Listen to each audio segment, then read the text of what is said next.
여러분, 결국 자영업자들이 더 이상 버티지 못하고 빚잔치를 하는 사례가 엄청나게 늘어나고 있습니다.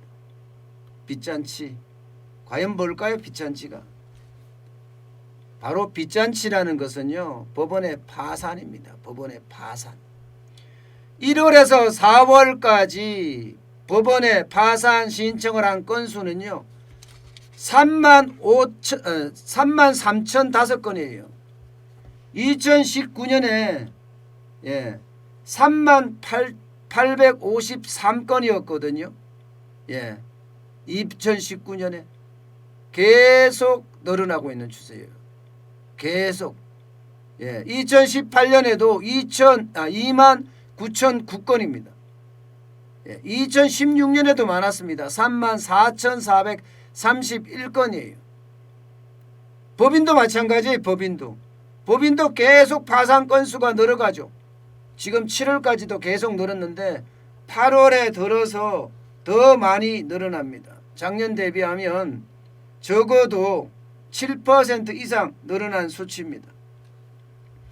결국은요, 자영업자들이 버티다 대출로 버티다 더 이상 버티지 못하고 파산의 길로 들어선다는 이야기예요.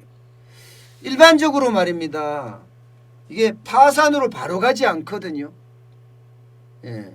회생 신청을 먼저 한다고요. 어떻게 하면 개인 회생 신청을 해서 나는 파산으로 가기 전에 먼저 회생의 어떤 절차를 밟아가면서 살아나려고 노력하는 게 일반적이에요. 그런데 최근에는 그렇지 않습니다.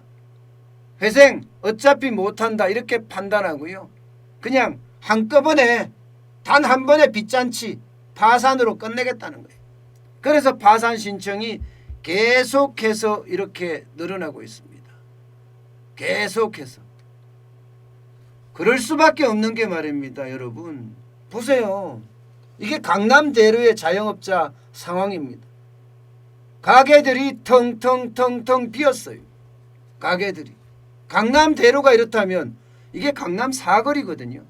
강남 사거리가 이렇게 1층에 가게가 비어있다는 사실은요, 그만큼 자영업자들이 지금 어렵다는 반증이에요. 어디 그뿐인 줄 아세요? 여기도 보세요. 여기는 이태원입니다. 이태원. 여기도 1층이에요.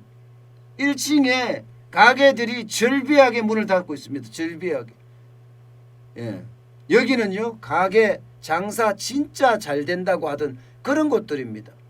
이런 곳들에서도 이렇게 문을 다 닫고 있다는 것, 이것은요, 결국은요, 앞으로 파산 행렬에 많은 사람들이 동참을 할 수 있다는 증표입니다.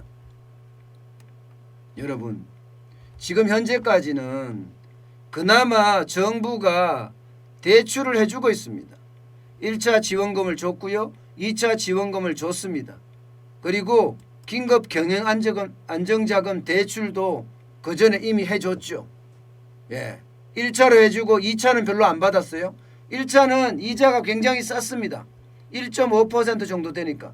2차는 2%가 넘고 3%까지 가니까 아무도 안 받아버렸어요. 여기에다가 3차는 또 이자를 낮춰서 한다고 하거든요. 그러면 여기에서도 받을 거예요. 아마. 어떻게 하든 버텨보자 이렇게 말입니다.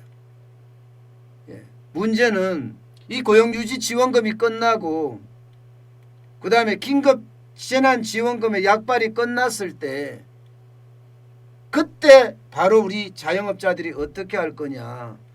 이때는요, 굉장히 심각한 그런 상황이 올 수도 있습니다.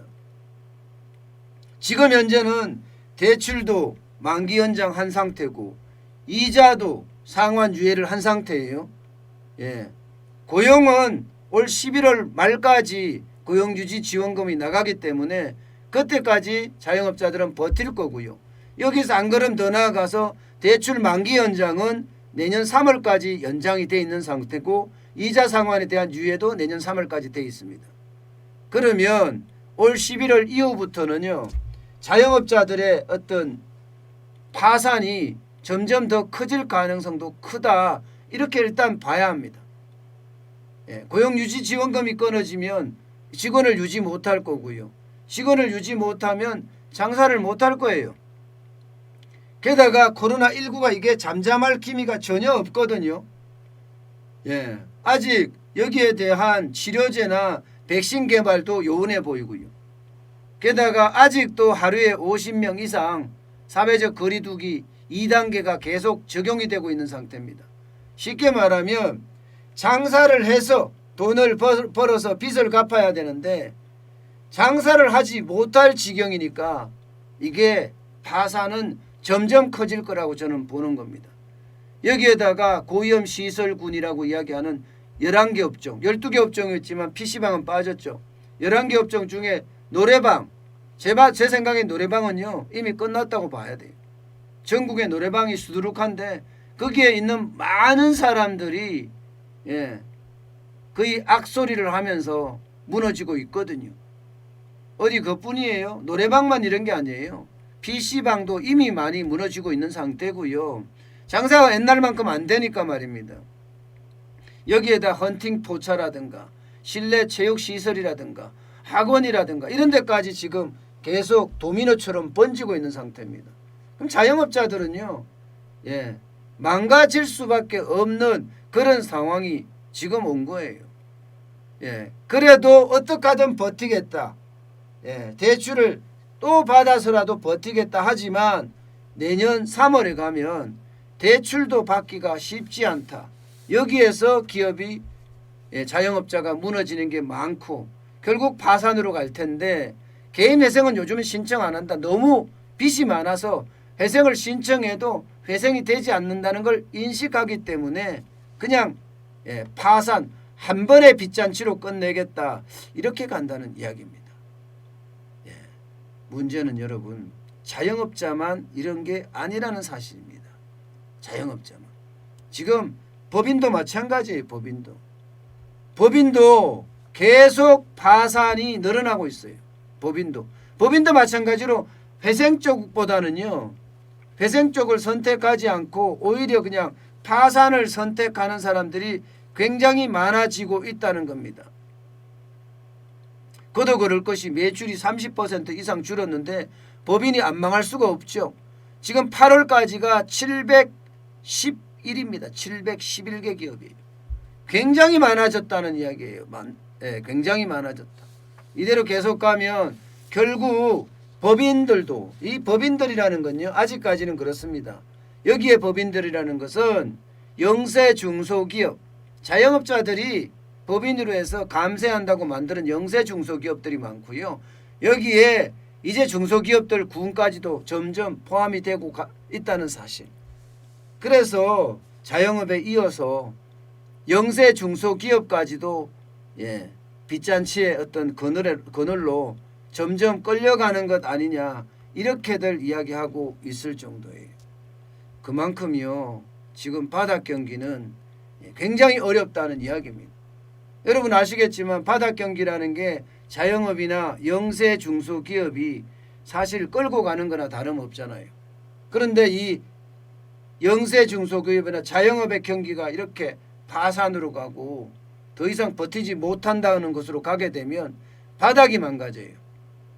바닥이 망가지면 우리 경제에도 점점 치명상을 입히지 않을까 저는 그렇게 예상하고 있습니다.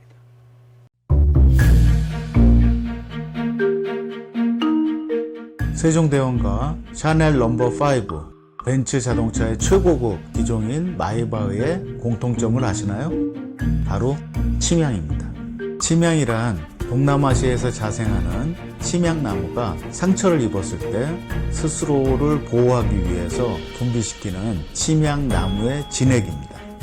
진침향은 태국산 침향과 러시아산 녹용, 그리고 국산 홍삼, 백봉령, 산수유, 당귀, 숙지향, 꿀로 이루어진 침향환으로 만성 피로나 또 스트레스, 기력이 저하된 직장인분들, 또 수험생들, 연세 드신 어르신분들이 드시면 좋은 환입니다.